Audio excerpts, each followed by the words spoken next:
නමස්කාර වේවා බුදුරුවනට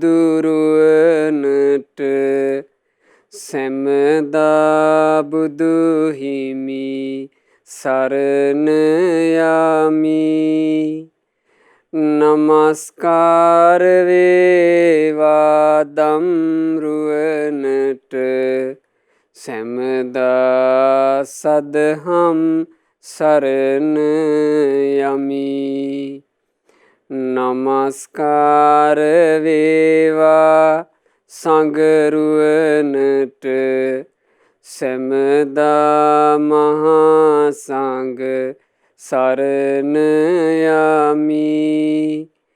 නමස්කාර වේවා තුනුරුවනට සැමදා තිසරණ සරණ යමි. සාදු සාදු සාදු. අප හැම දිනාගේ කල්යාණ මිත්‍ර ගුරුදේවෝත්තම පරම පූජනීය පින්වත් ලොකු ස්වාමින් වහන්සේ නිදුක්ව නිරෝගව දීර්ඝායුෂ සම්පත්තියම ලබත්වා. සාදු සාදු සාදු. වාසනාවන්ත සැදැහැවත් පින්වතුනේ, අපේ ජීවිතවල පින්වතුනේ හරි නායකෙක්, සත්පුරුෂ නායකෙක්, සත්පුරුෂ මිත්‍රයෙක් අපට මුණ ගැහුණොතින් ඒක තමයි මේ ජීවිතයට ලැබෙන ලොකුම වාසනාව. ලොකුම වාසනාව. යම් කෙනෙකුගේ ජීවිතයට මඟ පෙන්වීම කරන්නට සත්පුරුෂයෙක් මුණ ගැහිම ඊට වඩා ලාභයක් නෑ.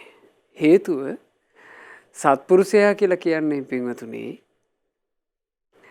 අනිත් අයගේ දියුණුවම කැමති කෙනෙක්. සත්පුරුෂයා කියලා කියන්නේ අන් අයට වරදිනවාට අකමැති කෙනෙක්. අන් අයගේ යහපත වෙනුවෙන් තමන්ගේ ජීවිතේ උනත් කැප කරනවා සත්පුරුෂයා. සත්පුරුෂයෙක් තමන්ගේ ජීවිතයට මුණ ගැහුණොත් තමන් බේරෙනවාමයි. ඇයි හේතුව?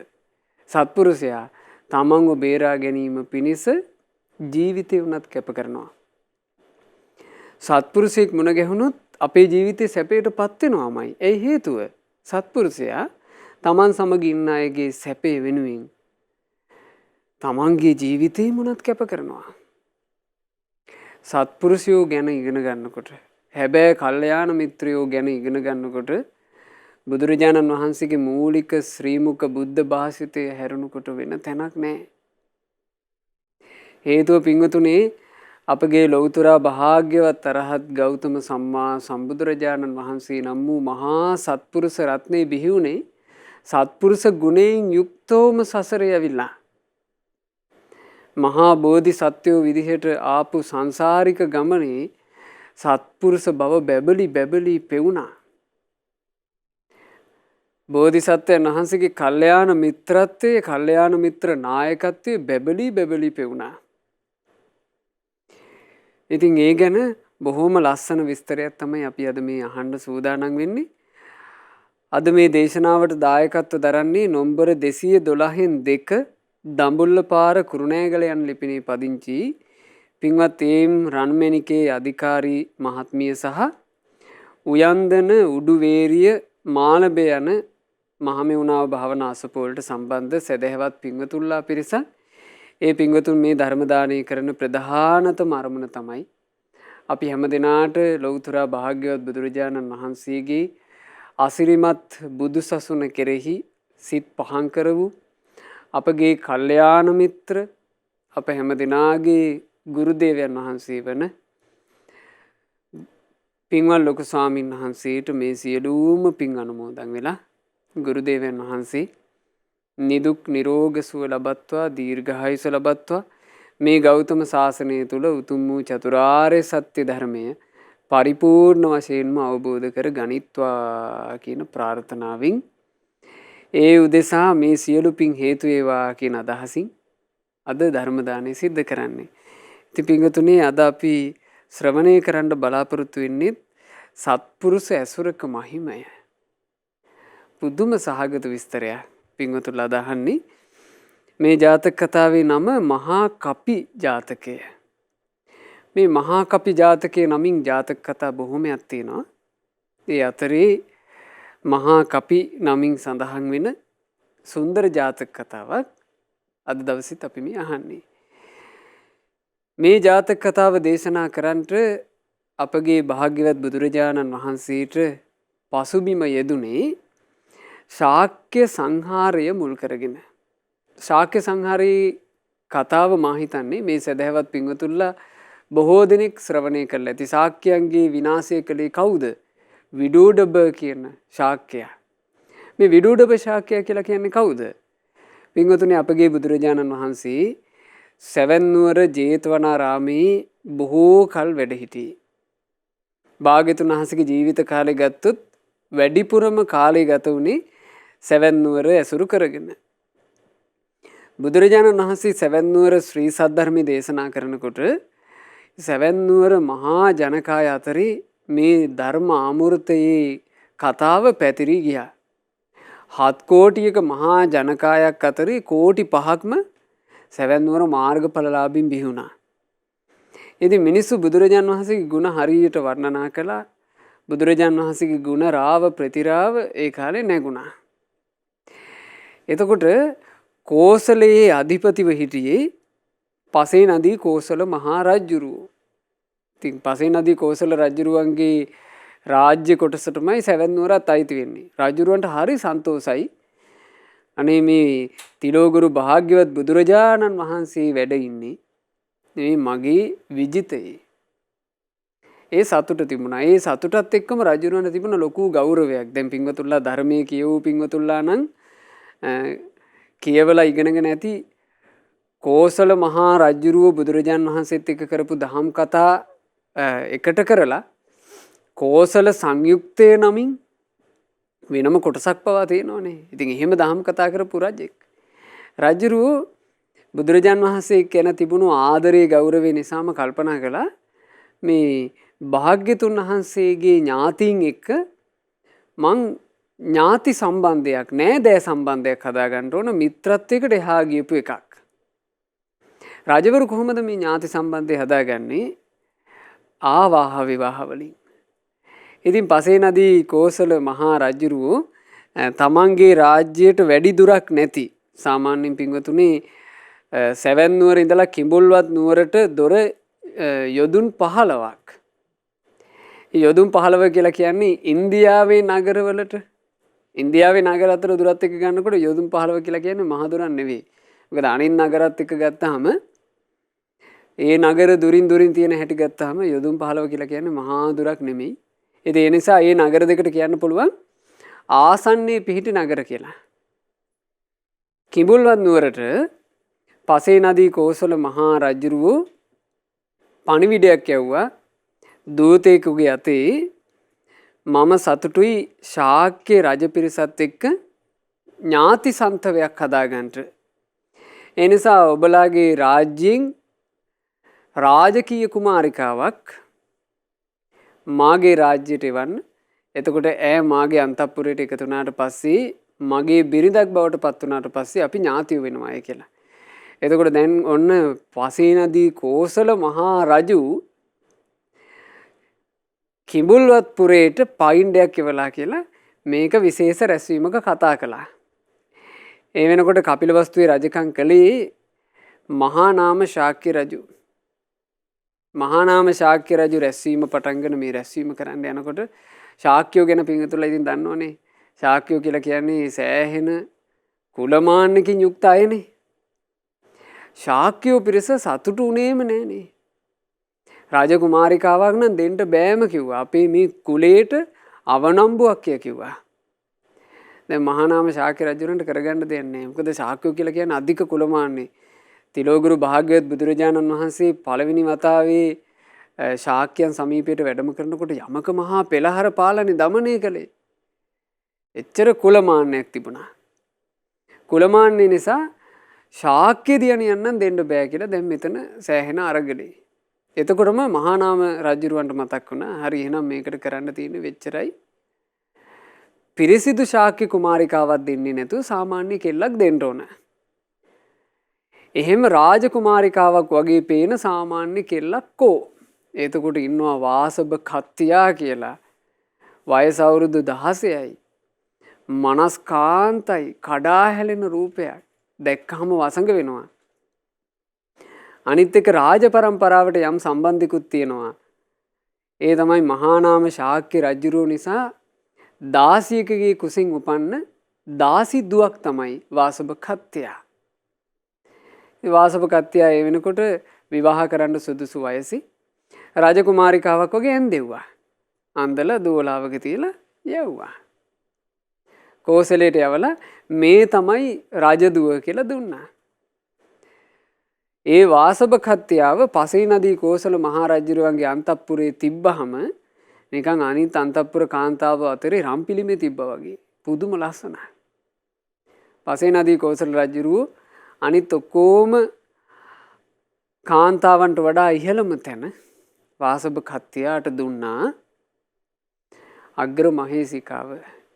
කෝසලය කියන රටේ කෝසල රාජ්‍යයේ මහරජුරුවන්ගේ අග්‍ර මහේසිකාව.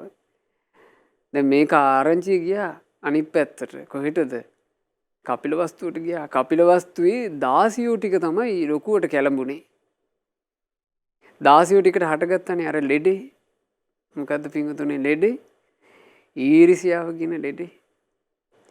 දාසියෝ ටික හරියට තැන් තැන් වල කතා වෙන්න පටන් ගත්තා. හප්පේ දාසියක් ගියපු උඩ. ආන්න මේකේ හිටපු දාසී දැන් පසේ නදී කෝසල මහා රජුරුවන්ගේ අග්‍රමහේසිකාවලු. දාසියෝ ටික ඉරිසියාවේ පුපුරන්න ගත්තා. වාසභ කත්තියා සුදුසු කාලයේදී දරු පෙටියෙක් වැදුවා. ඒ දරුවා තමයි විදුඩබ. කාලේ ගත වෙනවා. කාලේ ගෙවෙද්දී විදුඩබගේ වයස අවුරුදු 16ට පැමිණියා. පසේ නදී කෝසල මහා රජුරුව විදුඩබගේ ශිල්ප දැකලා සතුටු වෙලා විදුඩබට යුවරාජ පදවිය දුන්නා. කෝසලයේ යුව රජු. පින්වතුනි කෝසලය කියලා කියන්නේ සුළු පටු දේශයක් නෙමෙයි.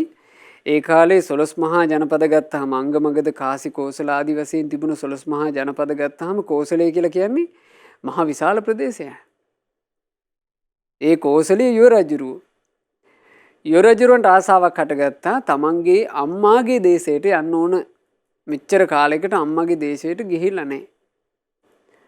ඉතින් පණිවිඩයක් යවුවා මම මගේ මව්ගේ පැත්තෙන් ඥාති බලලා යන්න ආසයි. දැන් මේ එන්නේ කෝසලයේ යොරජුරුව. රාජකීය විදිහට පිළිගන්න ඕන. හොඳට උත්සවේ තිබ්බා. හොඳ ලොකු ශාලාවක හොඳට පුටු හදලා විශේෂ නැටුම් ගැයුම් හැමදේම එක්ක ඒ උත්සවය හොඳට තිබුණා. ඉතින් විදුඩබ කුමාරයාත් ගොඩාක් සතුටු වෙලා හොඳට නටලා කරලා රාජකීය පිරිසත් එක්ක එකතු වෙලා සතුටින් නික්මිලා ගියා. හැබැයි නික්ම යනකොට පින්වතුනේ මේවා ඉතින් පුදුම සහගත සිදුවීම්. විදුඩබත් එක්ක ආපු එක සමීපතම අමාත්‍යවරයෙකුගේ කඩුවක් මේ ශාලාවේ අමතක වෙලා ගියානේ. මගක් ගියාට පස්සේ තමයි මතක් වුණේ තමන්ගේ ඉනේ තිබ්බ කඩුව නැත කියලා. කිව්ව රජතුමනි මං ආපහු අස්සයාගේ පිටේ ගිහිල්ලා කඩුව අරගෙන ඉන්නම් කියලා ඔන්න ආවා. එනකොට මේ ශාලාවට ඇතුල් වෙද්දි ශාලාව ඇතුලේ ඇහෙනවා සද්දයක්. දාසියෝ ටිකගේ කතාව.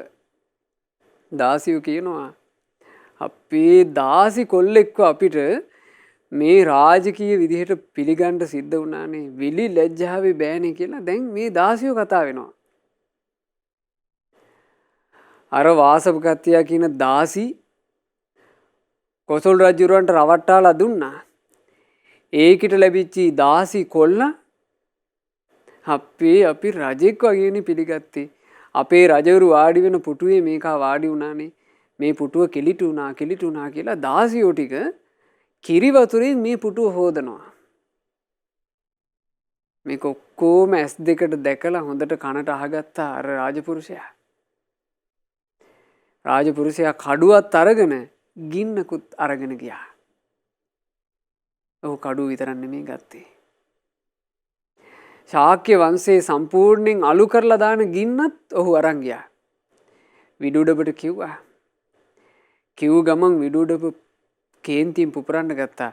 මේ ශාක්‍යෝ කොළමාන්නෙන් ඉදිමිලා මේ උඩගුකම් කරන්නේ. මං එක්කෙක්වත් ඉතුරු කරන්නේ නැහැ කියලා. ඔතන තමයි වෛරය බැඳගත්ත තැන. ඉතින් පස්සේ කොහොම හරි පසේනදී කෝසල මහා රජුරුවන්ගේ ඇවෑමින් විදුඩබ කෝසල රාජ්‍ය අගරජ බවට පත් වෙනවා. අගරජු වෙච්ච ගමන් තමන්ගේ මනදොල සපුරා ගන්නට ශාක්‍ය වංශයේ සමූල ඝාතනය කරන්නට සේනා පිරිවරාගෙන පිටත් වුණා. පින්වතුනි අවස්ථා කීපයකදීම මෙහෙම පිටත් වෙනකොට තිලෝගුරු අපගේ භාග්‍යවත් බුදුරජාණන් වහන්සේ ඒ අවස්ථා හැම එකකදීම මේ ගමන වැළැක්වුවා. බුදුරජාණන් වහන්සේ එ르දි පවා පාලා මේ ගමන වැළැක්වුවා. තුන්වෙනි අවස්ථාවේ විදෝඩබ ශාක්‍ය මහා සේනාව පිරිවරාගෙන ශාක්‍ය දේශයේ වනසන්ට යනවා. මෙසේ වනසන්ට යද්දී තිලෝගුරු භාග්‍යවත් බුදුරජාණන් වහන්සේ මේ සේනාව එන පාරේ හොඳ සෙවණ ඇති නුගරුකක් සමීපයේම තිබිච්චි මේ කොළ හැලිලා ගියපු ඉදල් වෙච්චි කොළ එකක්වත් නැති හරියට හෙවණක් නැති ගහක් යට බුදුරජාණන් වහන්සේ පළඟක් බැඳගෙන වාඩි වී සිටියා. එතකොට සේනාව පිරිවරාගෙන යන මේ විදුඩබ ශාක්‍ය කුමාරයා ශාක්‍ය රජුරු සේනාව නැවැත්තුවා. සේනාව නවත්තලා භාග්‍යතුන් වහන්සේ ඉදිරියට එනවා. ඇවිදින් බුදුරජාණන් වහන්සේට වන්දනා කරා. වන්දනා කරලා අහනවා ස්වාමීනි භාග්‍යතුන් වහන්සේ අනේ අර අතන අපූර්වට සෙවණ ඇති මහා නුගයක් තියෙනවානේ ස්වාමීනි. එහෙම තියෙද්දිත් ඇයි ස්වාමීනි ඔබ වහන්සේ මේ කොළ අඩු සෙවණ අඩු තැනක අපහසුවෙන් වැඩ ඉන්නේ? බුදුරජාණන් වහන්සේ එතකොට වදාලා මහරජ මගේ ඥාතීන්ට මහා ව්‍යසනයක් වෙන්න යද්දී මං කොහොමනම් සිහිල් සෙවණ ඇති රුක් සෙවණක සුවසේ ඉන්නද? මාගේ ඥාතියෝ ටික වෙනසෙන්ට යද්දී මං කොහොමද හේවණක් යට ඉන්නේ? දැන් මේ කවුද කියන්නේ? කෙලෙස් කිසිවක් නැති පරම නික්ලේශී තුන් ලොව අතැඹුලක්සේ අවබෝධ කළ ලෝකයේත් එක්ක කිසිම බන්ධනයක් නැති ලෞතුරා භාග්‍යවත් බුදුරජාණන් වහන්සේ බලන්න මේ භාග්‍යතුන් වහන්සේගේ මහා සත්පුරුෂ බව තමන්ගේ ඥාතීන්ට ව්‍යසනයෙන්ට එනකොට තිලෝගුරු බුදුරජාණන් වහන්සේ පෙරට වැඩියා. බුදුරජාණන් වහන්සේ පෙරට වැඩලා ඥාතීන් බේරාගත යුතුයි කියලා භාග්‍යතුන් වහන්සේ කියනවා මහරජ මාගේ ඥාතීන්ට ව්‍යසනයක් වෙද්දී මං සිහිල් සෙවණක් ඇති රුකක් යට කොහොම සුවසේ ඉන්නද? මහරජ ඥාතීන් පිසදාගෙන එන සුළඟත් මට හරි සුවදායකයි. හරි පුදුම හිතුණා පින්වතුනි මට මේ ජාතක පුවත කියවද්දී ඒ නික්ලේශී භාග්‍යවත් බුදුරජාණන් වහන්සේගේ හදවතේ තිබුණු මහා කරුණාව මහා අනුකම්පාව භාග්‍යතුන් වහන්සේ ඒ ඥාති සමූහයා කෙරෙහි දැක්වූ ස්නේහය ඒ තමයි සැබෑම ආදරය. බුදුරජාණන් වහන්සේ පෙරට ඇවිදින්න කියනවා ඥාතීන්ගේ ගත පිසදාගෙන යන් සුළඟක් හමනවාද ඒ සුළඟ පවා මට හරි සැපදායකයි. ඉතින් භාග්‍යතුන් වහන්සේ මෙහෙම කියපු ගමන් විදුඩබට එතනින් එහාට ය아가න්න බෑ. විදුඩබ හැරුණා. එදාත් ඒ ගමන වැළකුණා. ඉතින් ওই විදිහට ඒ තුන්වෙනි අවස්ථාව. නමුත් විදුඩබ ඔක අතෑරියේ නෑනේ. පස්සේ ඉතින් ශාක්‍ය වංශයේ සමූල ඝාතනය කළා. දැන් මේ කතාවට පසුබිම දෙන්නේ පින්වතුනි මේ තුන්වෙනි අවස්ථාවේදී. ඉතින් මේ සිදුවීම උනාට පස්සේ භික්ෂුන් වහන්සේලා මේ ගැන කතා කරමින් හිටියා ධම්සභා මණ්ඩපේ. අනේ බලන්න ආයස්මතුනි අපගේ භාග්‍යතුන් වහන්සේ කොයි තරම්නම් කාරුණිකද? ඒ බුදුරජාණන් වහන්සේ තමන් වහන්සේගේ ඥාතීන් බේරගත් අපූර්ව බලන්න ආයස්මතුනි කියලා මෙහෙම කතා වෙමින් හිටියා. ওই වෙලාවේ බුදුරජාණන් වහන්සේ වැඩම කළා ධම්සභා මණ්ඩපේට. මහණෙනි මා එන්ට පෙර ඔබලා කතා කරමින් සිටියේ කුමක් ගැනද කියලා බුදුරජාණන් වහන්සේ විමසුවා. අනේ ස්වාමීනි භාග්‍යතුන් වහන්සේ අපිට හරි පුදුමයි. භාග්‍යතුන් වහන්සේ තමන්ගේ ඥාති වර්ගයා බේරා ගැනීම පිණිස මොන තරම් දයානුකම්පාවකින් වෙහෙසෙනසේක්ද. ශාස්ත්‍රුන් වහන්සේ මේ වෙනකොට වයසිනුත් ගොඩාක් වැඩිව සිටිද්දී බුදුරජාන් වහන්සේ මේ ඉදිරියටම වැඩම කරලා පුදුම කැපකිරීමක්නේ කරන්නේ ඥාති වර්ගයා වෙනුවෙන්. ස්වාමිනිය ගැනයි අපි කතා කළේ. බුදුරජාන් වහන්සේ වදාලා මහණෙනි අනතුරටපත් මාගේ ඥාතීන් බේරා ගන්නට මා වෙහෙසුනේ මේ දැන් විතරක් නෙමෙයි. අතීතයේත් මහණෙනි මම ඥාතීන්ව බේරා ගැනීම පිණිස වෙහෙසුණා මගේ ජීවිතේ පවා කැප කළා කිව්වා. එතකොට භික්ෂුන් වහන්සේලා අසා සිටියා ස්වාමීනි භාග්‍යතුන් වහන්සේ තමන් වහන්සේගේ ජීවිතේ පුදා ඥාතීන්ව බේරාගත්ත පුවත ගැන අපි හැමදෙනා අහන්න ආසාවෙන් ඉන්නවා. ස්වාමීනි අපට ඒ කතාව දේශනා කරන සේක්වා කියලා ඉල්ලුවා. එතකොට භාග්‍යවත් බුදුරජාණන් වහන්සේ මෙහි මහා කපි ජාතකය ඒ භික්ෂූන්ට අනුග්‍රහ පිණිස දේශනා කළා. ගොඩාක් ඉස්සර කාලේ පින්වතුනේ බරණැස්පුරේ බ්‍රහ්මදත්ත කියන මහා රජෙක් රජකම් කරන කාලේ අපේ මහා බෝධිසත්වයෝ වඳුරු යෝනිය තමයි ඉපද සිටියේ. මේ බෝධිසත්ව වඳුරා වයසින් වැඩෙද්දී ගොඩාක් උස මහතින් යුතු මහා වඳුරු රාජයෙක්. සාමාන්‍ය වඳුරන්ට වඩා ප්‍රමාණයෙන් ලොකුයි. ගොඩාක් ශක්ති සම්පන්නයි. ඒ ප්‍රමාණයෙන් ලොකු නිසාත් ශක්ති සම්පන්න නිසාත් හිමාල වනයේ හිටපු මහා වානර පිරිසකට ඒකට නම් මහා කියලා කියන්න වෙනවා. හේතුව වානරයෝ 80,000ක් 80,000ක් වානරයෝ. ඒ තරම් වානර පිරිසක් සම්පූර්ණයෙන්ම මේ වානර රැළ එකට ගත්තොත් එහෙම කොච්චරක්ද? 80,000ක්. සුළු පටු නෙමෙයි. දැන් අපිත් ඔය දකින්නවනේ වඳුරෝ සැරිසරන තැන්වල නේද මේ ඔය වන්දනාමාන කරන්න එහෙම ගියාම ඒ වගේ ඉතින් ඉන්නේ 100 500 වගේ ගණන්නේ. මෙතන කොච්චරක්ද? 80,000ක්. ඒ 80,000ක මහා වානර පිරිසගේ රජුරුව තමයි මහා බෝධිසත්වයෝ. මේ අය වාසය කළේ ඔය හිමාලයේ ගංගා කියන නදී තීරයට වෙන්න තැනක. පින්වතුනේ හිමාලයේ ගංගා නම් ගඟ අයිනේ හොඳට අතුපතර විහිදී ගියපු සිනිදු සෙවණ ඇති මහ විශාල පර්වත කූටයක් වගේ යෝධ අඹ ගහක් තිබුණා. සාමාන්‍ය මනුස්ස වාසයේ දකින්න ලැබෙන අඹ ගස් වගේ නෙවෙයි මේක මහ සුවිශාල අඹ ගහක්. ඔය අඹ ගහේ අති මధుර වූ අඹ ගෙඩි හට ගන්නවා. ඒවත් අසාමාන්‍යයි. සාමාන්‍ය අඹ ගෙඩියක් වගේ 10 ගුණයක් විතර ලොකු විශාල අඹ ගෙඩි තමයි මේ ගහේ හැදෙන්නේ. මේ ගහ මේ තිබිලා තියෙන මේ විදිහට. ඔය අඹ ගහේ එක් අත්තක හටගන්න අඹ බිමට වැටෙනවා. ඒ බිමට වැටෙන්න හේතුව ඒ අත්ත පිහිටලා තියෙන්නේ පොළොවට වෙන්න. ඊළඟට තව අත්තක් තියෙනවා ගඟට නැමිච්චි. ගඟට නැමිච්ච අත්තේ ගෙඩි හටගත්තොත් මොකද වෙන්නේ? ඒවා වැටෙන්නේ ගඟට. ඊළඟට තියෙනවා හරි කෙලින් උඩ අතට ගියපු ප්‍රධාන අත්තක්. ඉතින් ඒකේ ඔක්කොම ගෙඩි ටිකත් කෙලින්ම බිමට තමයි වැටෙන්නේ. ඒක ගොඩාක් ඉහළට ගිහින් තිබුණා. පර්වත කූටයක් වගේ කියලා මේ අඹ ගහට කිව්වේ. ඉතින් ඒ වගේ මේක මහා උස අඹ ගහක්. ඉතින් බෝධිසත්වෝ වානර පිරිසත් එක්ක මේ වනයේ සැරිසරනකොට අර ප්‍රණීතට ගෙඩි හැදිලා තියෙන දවසක මේ අඹ ගහට ආවා. ඇවිල්ලා වඳුරෝ ටික මේ අඹ ගෙඩි කාලා අර රසයෙන් මත් වුණා. මත් වෙලා හිට දැන් වඳුරන්ට මේ අඹ ගෙඩි ඕන නිතර. අඹ ගෙඩි නිතර කන්න එනවා මේ ගහට. ඔය එද්දී බෝධිසත්ව වානර රජු මේ අඹ ගහ ගැන හොඳට විපරම් කළා.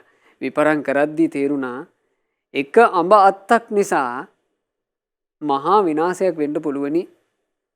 ඒ අඹ අත්ත තමයි ගඟට නැමිලා තියෙන එක. තමන්ගේ පිරිස රැස් කරලා බෝධිසත්වෝ මේ පිරිසට දැනුවත් කළා ආම් බලාපන්. අර ගඟට නැමී තියෙන අත්ත දිහා හොඳට උඹලා බලා ගන්න ඕනේ. මේ පොඩි වඳුරෙක් පවා හොඳ අවධානයෙන් මං කියන එක අහගන්න ඕනේ. ඔය අත්තේ කිසිම ගෙඩියක් හට ගන්න දෙන්න එපා උඹලා. මලේ ඉඳලා කාපල්ලා. කිසිම ගෙඩියක් හට ගන්න දෙන්න එපා. මතක තියාගෙන ඉන්න ඔය අඹ අත්තේ යම් ගෙඩියක් හටගත්තොත් අපිට නස්පැත්තියක් වෙනවා ඒ ගෙඩිය නිසා කිව්වා. බෝධිසත්ව වානර රජු පුදුම දැක්මක්. ඒ මොකද පින්වතුනි මේ අඹ ගෙඩියෙන් වෙන අනතුර මේ අඹ ගෙඩියක් ඒ අත්තේ හටගත්තොත් ඒ අත්තේ අඹේ ගඟට වැටෙනවා.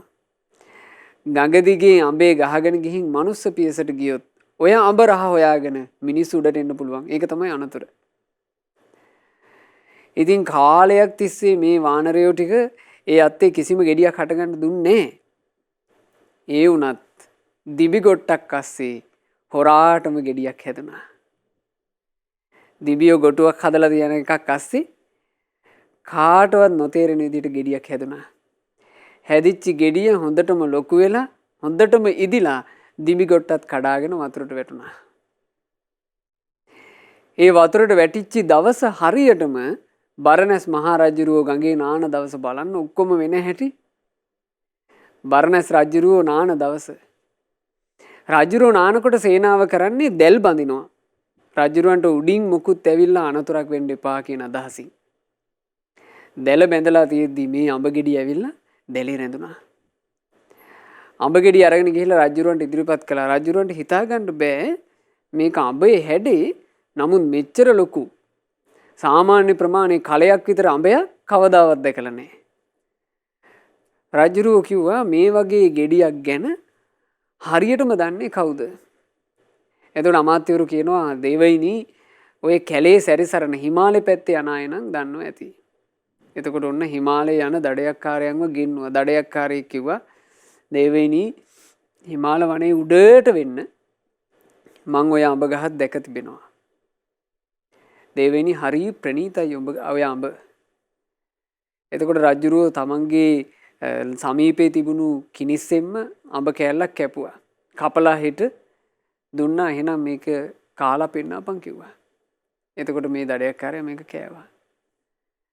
දඩයක්කාරයාට කාලා උපද්‍රවයක් නැති නිසා රජුරුවොත් කෑල්ලක් කෑවා. කාපු ගමන් මහ රජාගේ දහසකුත් රස නහර එක සැනකින් පිනා ගියා.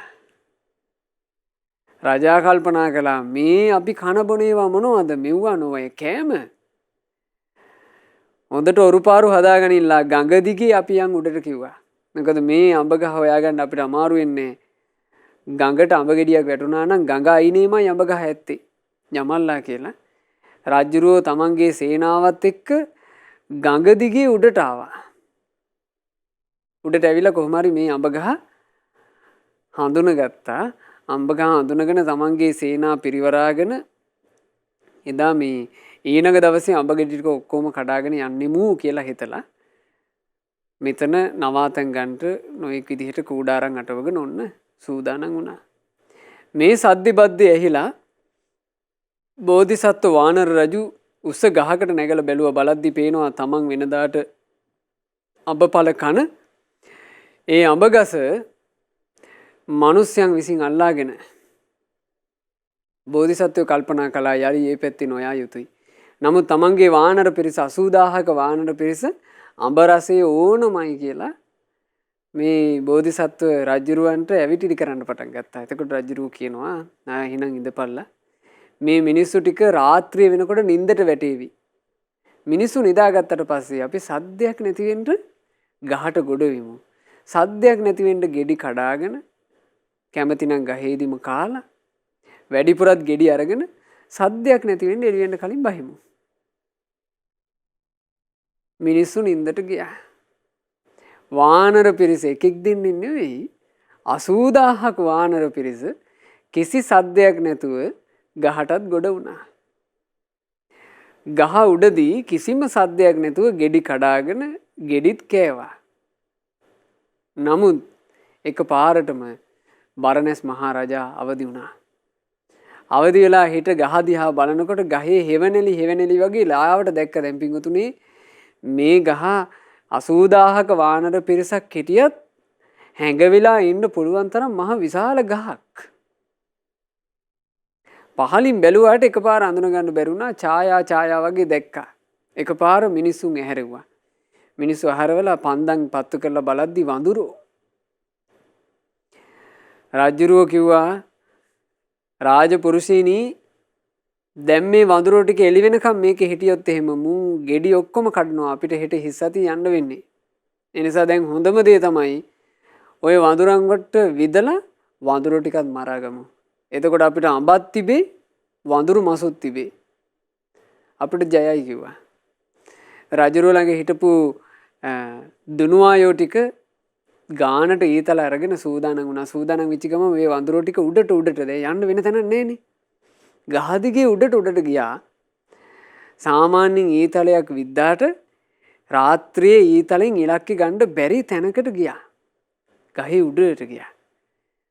මේ මහා කට්ට කළුවරේ එච්චර උඩකට ඊතල ඉලක්ක ගන්න බෑ. හැබැයි උඩට ගියාට බේරෙන්න විදිහක් නැහැ. පැනලා යන්න ක්‍රමයක් නැහැ. අර වානර රජුරුවම වට කරගෙන අනිත් වඳුරු පිරිස තමන්ගේ දුක කියන්න පටන් ගත්තා. අනේ රජුනේ අපිව බේරගන්න දැන් අර තියුණු ඊතල අපේ ඇඟවල් පසාරු කරගෙන යාවි අපි මොකද කරන්නේ කියලා. එතකොට මේ වඳුරු රජු කල්පනා කරනවා මම මගේ ඥාතීන්ව බේරගන්නවා ඇරෙන්ට මගේ ඥාතීන්ට වෙන පිරිසක් නෑ. දැන් මේ ඥාති කියලා කියන්නේ කාටද? වඳුරු පිරිසට. අපේ මහා බෝධිසත්වයෝ ඒ කාලේ නායකයා වුණේ වඳුරු පිරිසකට. හැබැයි ඒ නායකයා සත්පුරුෂයෙක්. ඒ නායකයා මේ වඳුරු පිරිසට මොන ගෙහිච්චි කල්යාණ මිත්‍රයෙක්. තමන්ගේ ජීවිතය අත්හැරලා හරි තමන් එක්ක ඉන්න අයව බේරගන්නට තමන් එක්ක ඉන්න අයට රැකවරණ සලසන්න සූදානම් කෙනෙක්. කල්යාණ මිත්‍රයා සත්පුරුෂයා කියන්නේ එහෙම කෙනෙක්. විපත දැකලා දාලා යන කෙනෙක් නෙමෙයි. විපත හරියට අඳුනගෙන විපතට පිළිසරණ හදන කෙනා තමයි කල්යාණ මිත්‍රයා සත්පුරුෂයා.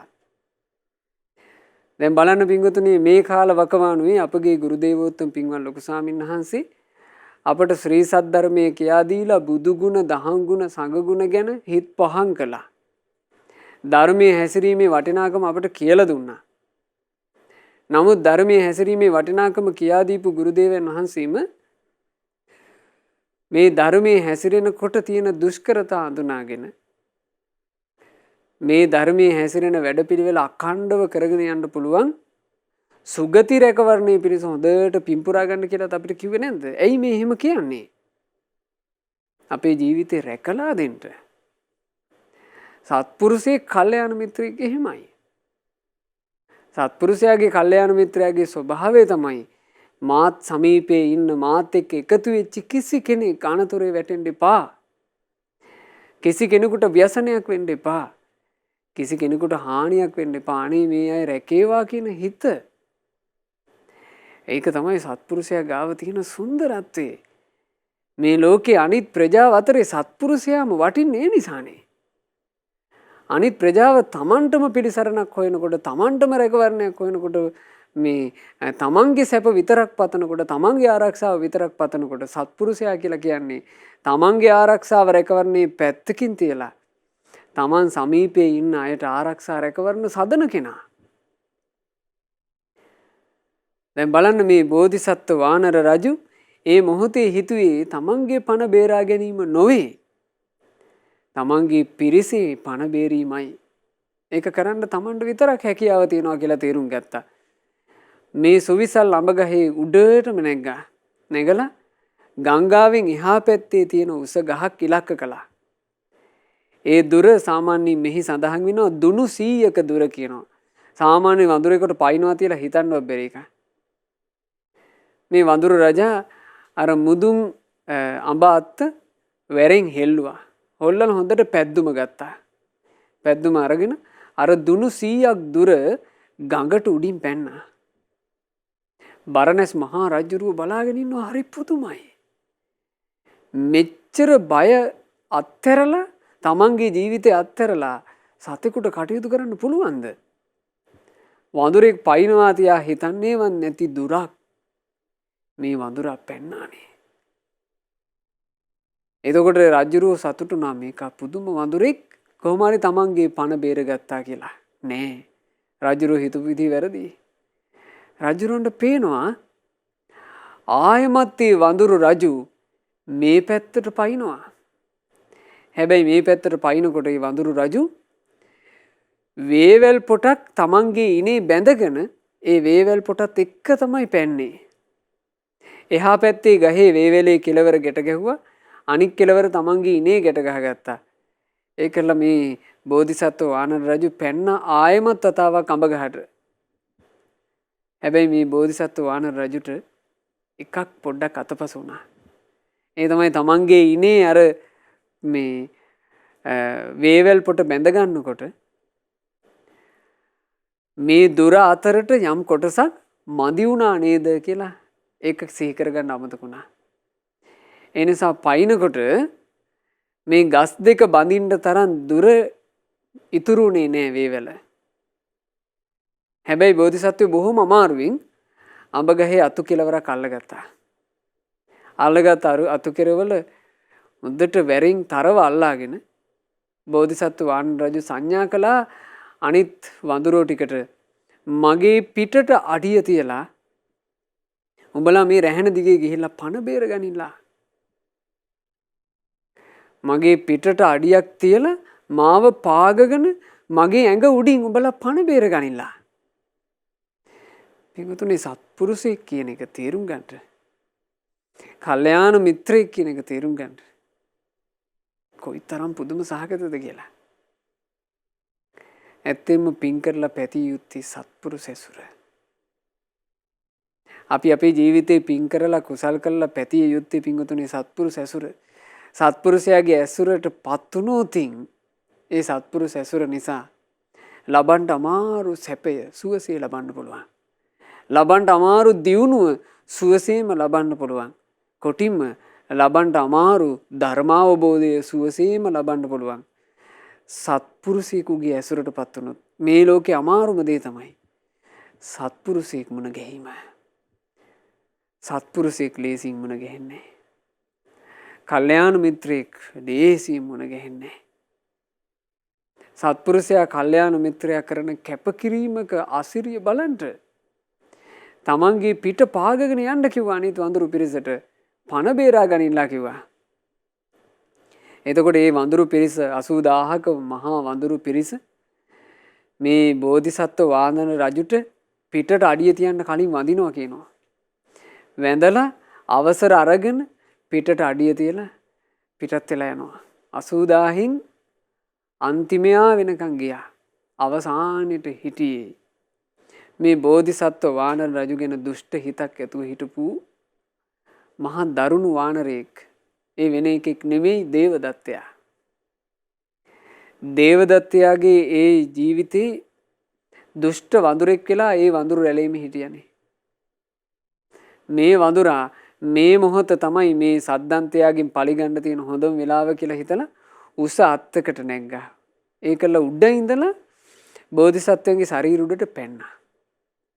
බෝධිසත්වයෝ 80000ක් තරම් මහා පිරිසකට තමන්ගේ ශරීරයේ මතින් යන්න දීලා ශරීරය හොඳට වෙහෙසිලා තිබුණේ. අර දරුණු පීඩනේ දරා ගන්න බැරුව ගියා. බෝධිසත්වයන්ගේ හදවත පැලී ගියා.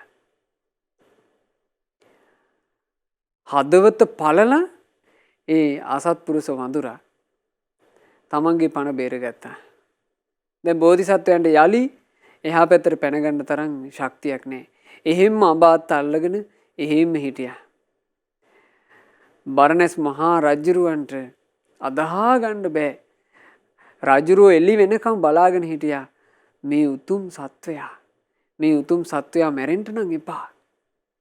මේ උතුම් සත්වයාට කිසි හානියක් වෙන්න එපා කියලා බෝධිසත්ව වානර රජුට ආශිර්වාද කර කර බරණැස් රජුරෝ එළි වෙනකම් හිටියා. එළි වෙච්ච ගමන් පිංගතුනේ රජුරෝ තමන්ගේ සේනාව ලව්වා පරේස්සමට අර වේවැල කප්පවල පරේස්සමට බෝධිසත්වයෝන්ව බිමට අරගත්තා. ඒ අරගන්නකොට ගොඩාක් ශරීරයෙන් ලේ ගිහිල්ලා.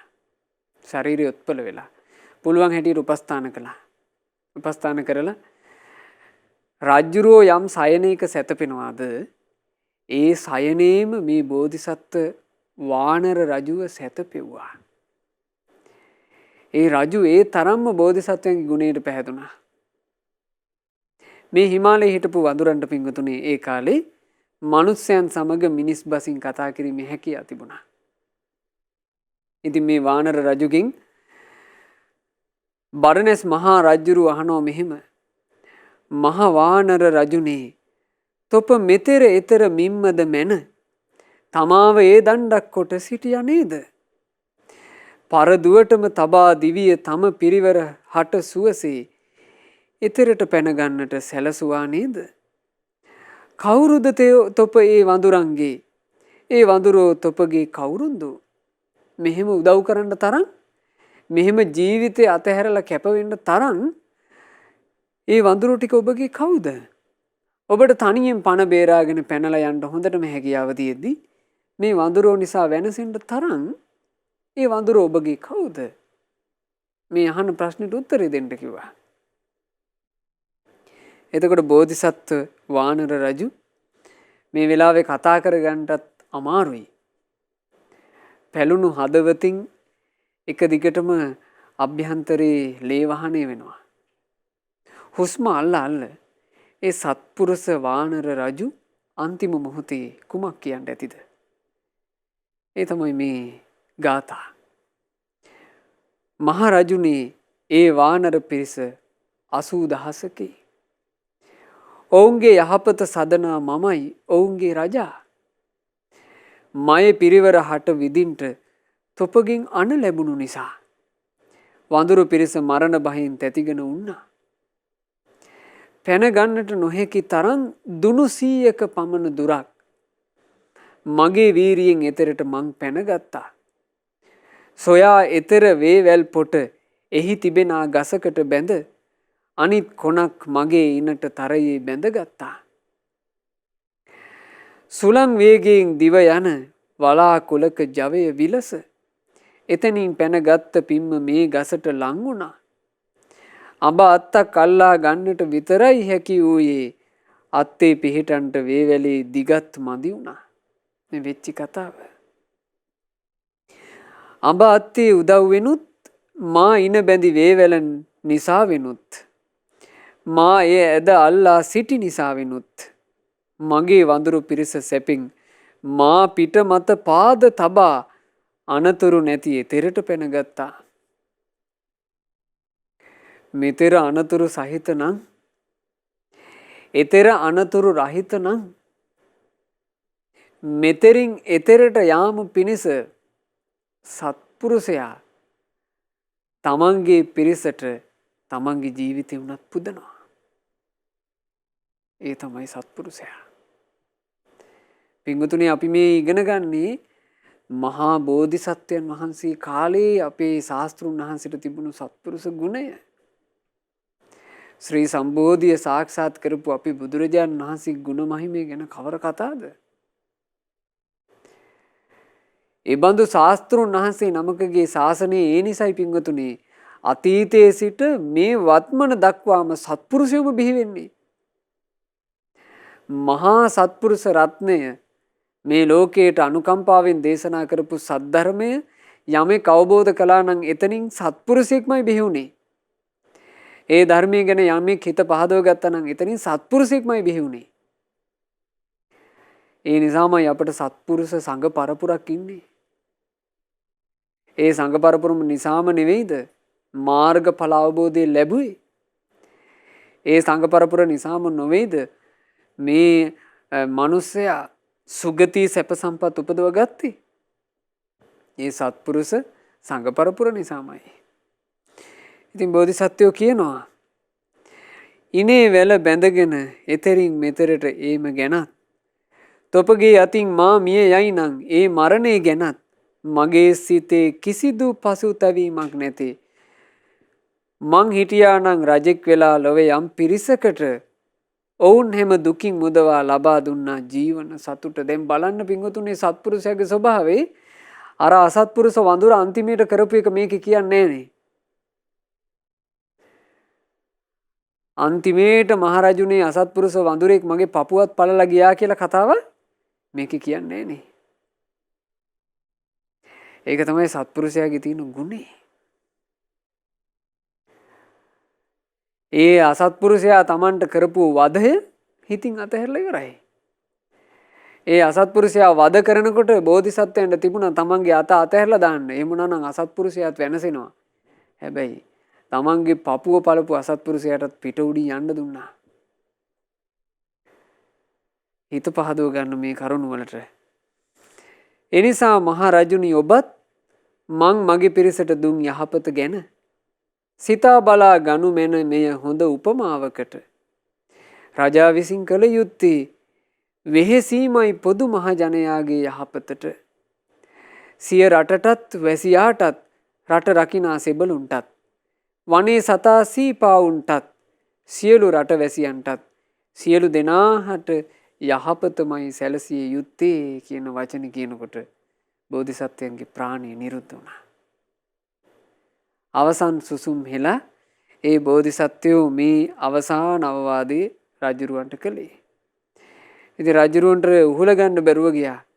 රජුරෝගේ දැස්වල කඳුළු පිරුණා. රජුරෝ තමන්ගේ පිරිසට කියනවා මිත්‍රෝනි මේ සාමාන්‍ය රජෙක් නෙවෙයි. මේ තමයි හැබෑම රජෙක්. මේ හැබෑම රජු වෙනුවෙන් මං රජෙක් විදිහට ඊටාම ගෞරවයෙන් යුක්තව ආදාහන පූජෝත්සවයක්ම කරන්න ඕන. ඒ නිසා සියලු දෙනා එකතු වෙලා සුවඳදර හොයපල්ලා. සුවඳරින් චිතකයක් කරවා පල්ලා. ඒ චිතකය කරවා ඊටා ගෞරවයෙන් යුක්තව අපි මේ වානර රජුගේ දේහය ආදාහනය කරන්න ඕන. ඒ මොහොතේම රාජකීය පිරිසක් බරණැස් රාජධානියට පැමිණිලා සියලු අන්තපුර බිසෝවරුන් හිමාලයට එකතු කරගෙන ගියා. අන්තපුර බිසෝවරුන් නොයෙක් ආකාරයෙන් මේ බෝධිසත්ව වානර රජුගේ ශරීරයට අවසාන පුද සත්කාරයන් දැක්වුවා. දක්වලා මහා විශාලයට මහා රජෙක් උදෙසා යම්සේ කෙරෙනවද ඒ විදිහටම පිංගුතුනේ මේ වානර රජුට ආදාහනය කෙරුණා. රජුරෝ ඒ ආදාහනය කෙරිච්චි තැන පොඩිවට සෑයකුත් හැදුවා කියනවා. මේ වානර රජුගේ ගුණේ සිහි කරලා. ආදාහනය කරුණේ මෙතනයි කියලා සෑයකුත් කෙරෙව්වා.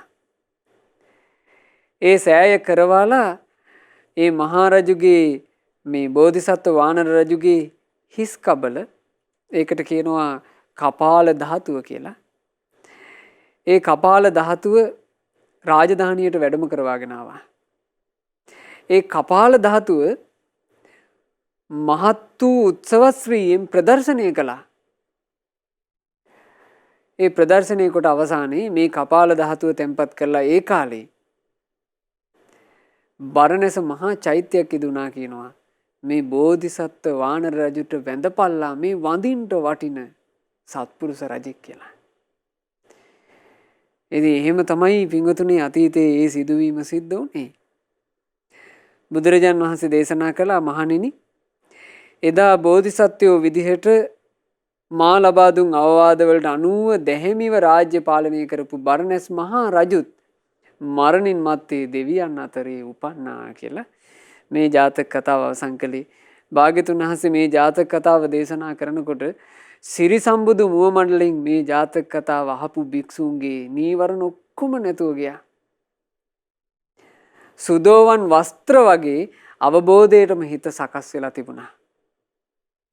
ඒ භික්ෂුන් වහන්සේලා ධර්මාවබෝධයට සුදුසු හිත් ඇති වෙන්නකොට භාග්‍යතුන් වහන්සේ චතුරාර්ය සත්‍ය ධර්මයේ දේශනා කළා.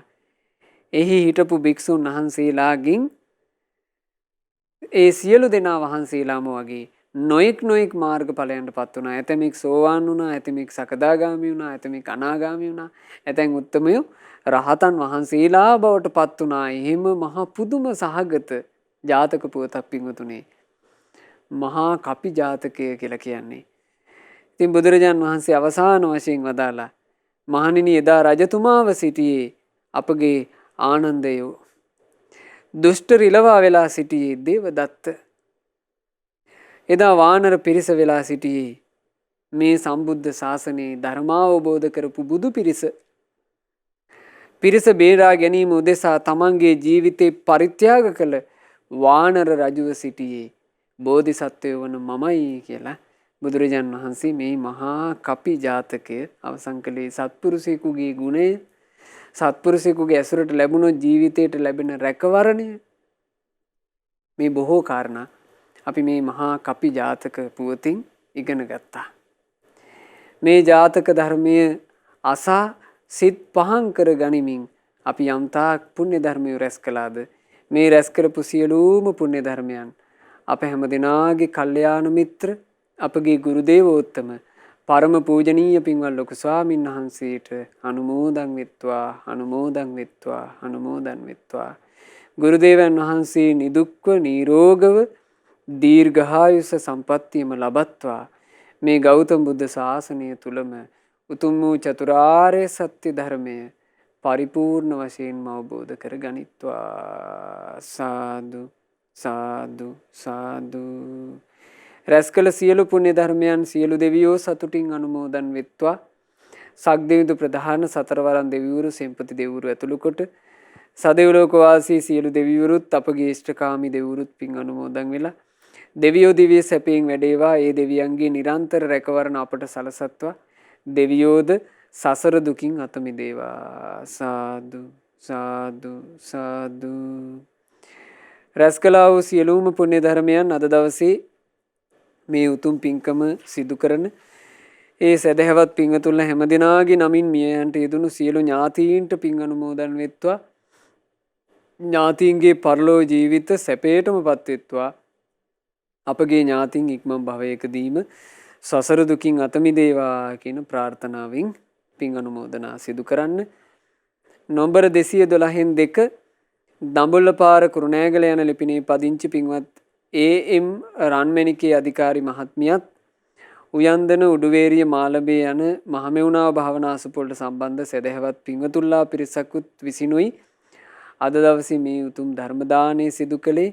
ඒ දායකත්වයේ දරූ සියලු දෙනාට උතුම් චතුරාර්ය සත්‍ය අවබෝධයේ පිණිස මේ ධර්ම දානයේ ඒකාන්තයෙන් හේතු වේවා කියන ප්‍රාර්ථනාව යුක්තවයි මේ පින්වතුන්ලා මේ උතුම් පින්කම සිද්ධ කළේ. ඉතින් මේ පින්වතුන්ලා සියලු දෙනාට මේ සියලු පුණ්‍ය ධර්මයන්ගේ අනුහසින් රත්නත්‍රයේ ආශිර්වාදයෙන් සියලු දෙවියන්ගේ රැකවරණයෙන් සියලු යහපත සියලු අභිවෘද්ධිය සැලසේවා. තමන්ගේ ජීවිතවල රැකිරක්ෂා ආදිය දියුණු කරගෙන දරුවන්ගේ අධ්‍යාපන කටයුතු ආදිය සාර්ථක කරගෙන කිසියම් කරදරයකින් බාධාවකින් තොරව පින්වතුන්ලාට සැනසෙල්ලේම ජීවත් වෙන්න ලැබේවා. කල්යාණ මිත්‍ර ඇසුරේ සුවසේ පින් කරගන්න ලැබේවා. සුවසේ ධර්මයේ හැසිරෙන්න ලැබේවා. ශ්‍රද්ධා මාසික ධර්ම දාන සමාජික පින්වතුන්ලා සියලු දෙනාටත්, ශ්‍රද්ධා කාර්ය මණ්ඩලයේ සියලු දෙනාටත්, ඒ වගේම සුපින්වත් ඔබ හැම දෙනාටත් ගෞතම සාසනය තුල උතුම් වූ චතුරාර්ය සත්‍ය ධර්මය සුවසේම අවබෝධ කරගන්නට වාසනාව ලැබේවා. හැම දෙනාටම තෙරුවන් සරණයි. නමෝ බුද්ධාය. මෙවැනි වටිනා වීඩියෝ නැරඹීමට ශ්‍රද්ධා ඩේලි YouTube චැනලය සබස්ක්‍රයිබ් කරන්න.